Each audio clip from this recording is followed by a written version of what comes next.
ये कहानी अंजलि नाम की उस पढ़ने वाली लड़की की है जो आगे पढ़ाई के लिए न्यूयॉर्क शहर चली जाती है। उसे वहाँ रहने के लिए एक रूम चाहिए, मगर उसके पास ज़्यादा पैसे नहीं हैं। अब वो परेशान है कि आखिर उसे रूम मिलेगा कैसे। यही सोचते समझते एक वेबसाइट पर सर्च करती है जहाँ पर रूम किराए पर देने के लिए एडवर्टाइजमेंट दिए जाते हैं। अब उसे वहाँ एक रूम के बारे में लिंक मिलता है। वहाँ दिए गए नंबर पर वो मैसेज करती है और रूम की मालकिन से रूम के बारे में बात करती है। रूम की मालकिन रूम देने के लिए तैयार तो हो जाती है, मगर दो शर्तें अंजलि के सामने रख देती है।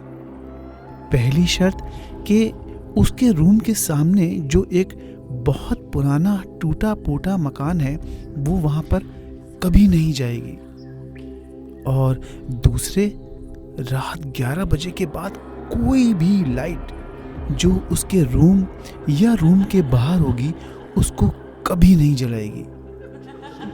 अंजलि इन शर्तों के साथ रूम लेने के लिए तैयार तो हो जाती है, मगर सोचती है कि आखिर रूम मालकिन ने उसको उस पुराने मकान में जाने और लाइट ना जलाने के लिए क्यों कहा है। मगर फिर सोचती है, मुझे इससे क्या लेना, मुझे तो रूम चाहिए था, वो मुझे मिल गया। ये सोचकर वो उस रूम में शिफ्ट हो जाती है।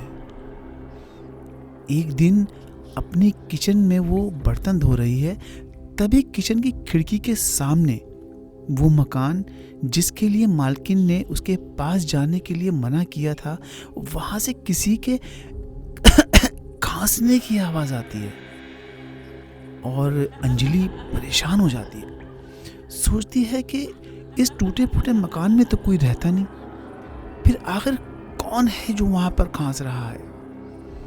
यही सोचकर वो चुपके से अपने रूम से निकलती है और उस मकान की तरफ बढ़ जाती है। वहां जाकर अंजलि उस मकान की एक खिड़की से झांकने की कोशिश करती है, लेकिन खिड़की काफी ऊंची है। वो खिड़की को बाहर से ही खटखटाती है और पूछती है, कोई है क्या?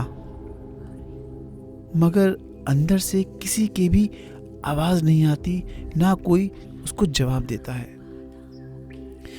वो इतना डर जाती है और उस नंबर पर मैसेज करती है जिस पर पहली बार मैसेज से मकान मालकिन से बात हुई थी, और उसने वो रूम किराए पर लिया था।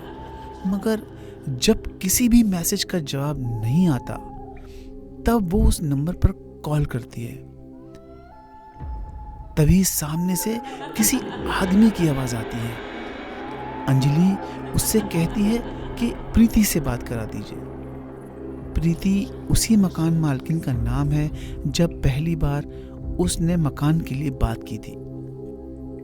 प्रीति का नाम सुनते ही फोन के दूसरी तरफ से वो आदमी बोलता है कि इस नंबर पर तो कोई प्रीति नहीं है।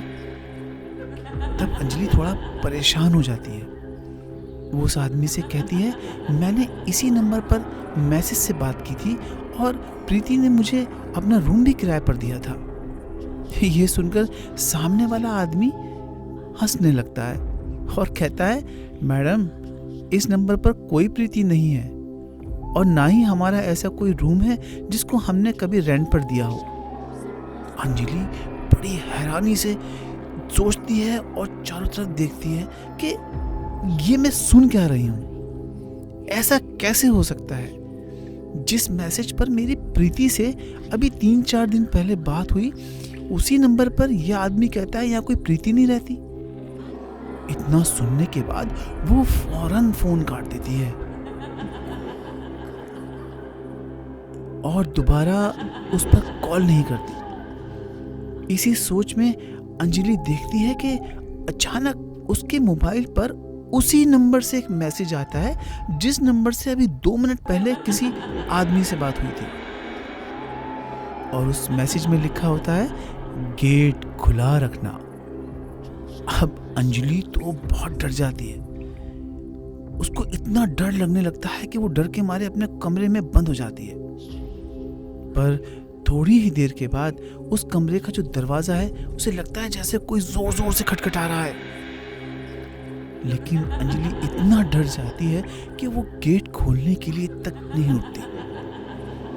अब अचानक उसको लगता है कि घर में कोई उसके एंटर कर गया और बोलता है कि मैंने तुम्हें मना किया था रूल्स रेगुलेशन तोड़ने के लिए, तुमने मेरी बात नहीं मानी। इतना सुनते ही अंजलि इतना डर जाती है कि उसको समझ नहीं आता कि वो करे क्या। और कमरे के जिस कोने में वो डर कर बैठी होती है वहीं उसकी आंख लग जाती है। सुबह होती है, सूरज निकलता है। बाहर चिड़ियों की चहचहाहट सुनकर अंजलि की आंख खुल जाती है। वो उठकर देखती है कि सूरज की किरणें उसके कमरे में खिड़की से होती हुई उसके पैरों तक आ गई हैं। अंजलि को थोड़ा उसका जो रात का डर था वो कम हो जाता है। वो उठती है, फ्रेश होती है, मुंह हाथ धोकर नाश्ता कर थोड़ा टहलने के लिए बाहर निकल जाती है। घर के बाहर थोड़ा दूर जाने पर टहलते टहलते वो देखती है कि सड़क के एक किनारे पर एक फ्लावर पॉट रखा है। वो उसके करीब जाती है और उस फ्लावर पॉट को उठा लेती है। फ्लावर पॉट में एक चिट लगी होती है और उस चिट पर लिखा होता है, ये तोहफा एक सुंदर घर के लिए। अंजलि उसे उठाकर अपना घर ले आती है और उसमें कुछ फूल वगैरह लगा देती है। उसी रात वो नॉवल पढ़ रही है, तभी उसे कुछ गिरने की आवाज़ आती है। वो फौरन उठकर जाकर देखती है कि फ्लावर पॉट गिरा हुआ है। वो उसे ठीक करके वापस रूम में आ जाती है और दोबारा किताब पढ़ने में लग जाती है। मगर अचानक फिर आवाज़ आती है। वो वापस जाकर देखती है कि पॉट फिर गिर जाता है। इस बार वो फ्लावर पॉट को ध्यान से देखती है। तभी उस पॉट के अंदर से एक आवाज़ आती है। वो कान लगाकर वो आवाज़ सुनती है तो पॉट से आवाज़ आती है, he is a cheater, he is a liar. और ये आवाज़ कई बार आती है। अंजलि हैरान हो जाती है और परेशान भी, और बार बार यही आवाज़ आती है। इतना सुनने के बाद अंजलि को कुछ समझ नहीं आता और वो अपने बॉयफ्रेंड को कॉल करती है और अपने बॉयफ्रेंड से पूछती है कि तुम कहाँ हो।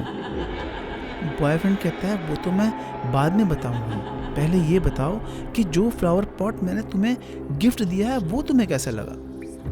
अंजलि चौंक जाती है और समझ जाती है, अच्छा तो ये गिफ्ट उसके बॉयफ्रेंड ने वहाँ रखा था। लेकिन अपने बॉयफ्रेंड को कुछ नहीं बताती और सोचती रहती है कि आखिर इसमें से ऐसी आवाज़ें क्यों आ रही हैं। अब वो अपने बॉयफ्रेंड से फिर पूछती है, मैंने पूछा तुम कहाँ हो। इस पर उसका बॉयफ्रेंड कहता है, अरे अंजलि तुम्हें तो पता ही है मैं कितना बिजी रहता हूँ, अभी मैं मीटिंग में हूँ और मैं तुमसे बाद में बात करूँगा। ये कहकर उसका बॉयफ्रेंड फ़ोन काट देता है और तभी अंजलि पॉट के पास जाकर पूछती है कि तुम कौन हो। अंदर से आवाज़ आती है, नेहा। नेहा? फिर उसे याद आता है, ओहो ये तो उसी नेहा की आवाज़ लग रही है जो उसके बॉयफ्रेंड के ऑफिस में काम करती है। लेकिन ये सब ऐसा क्यों? बस यही सोचते सोचते वो सो जाती है। अगली सुबह उसे मोबाइल पर एक कॉल आता है और कॉल करने वाला वो व्यक्ति बोलता है कि वो एक पुलिस वाला है और उसके बॉयफ्रेंड की डेड बॉडी मिली है। ये सुनते ही अंजलि चौंक जाती है और रोने लगती है। वो सोचती है कल रात को ही तो मेरी अपने बॉयफ्रेंड से बात हुई थी। फिर वो अचानक उस फोन पे पुलिस वाले से पूछती है, मगर मौत कैसे हुई? पुलिस वाला बोलता है, ये तो अभी तक नहीं पता चला कि उसकी मौत कैसे हुई, लेकिन उसके हाथ में एक पर्ची थी। इतना सुनते ही अंजलि घबरा जाती है और पूछती है, क्या लिखा था उस पर्ची में? तो पुलिस वाला कहता है, उस पर लिखा था, he is a cheater, he is a liar. ये सुनते ही अंजलि हड़बड़ा जाती है, परेशान हो जाती है, उसके चेहरे पर पसीने आ जाते हैं। क्यों? इसलिए क्योंकि यही बात उस फ्लावर पॉट के अंदर से आ रही थी कि he is a cheater, he is a liar.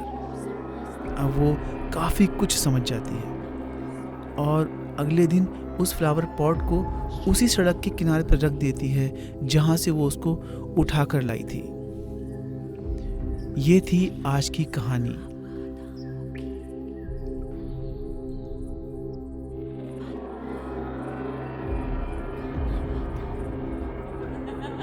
आपको क्या लगता है अंजलि के साथ ऐसा क्यों हुआ?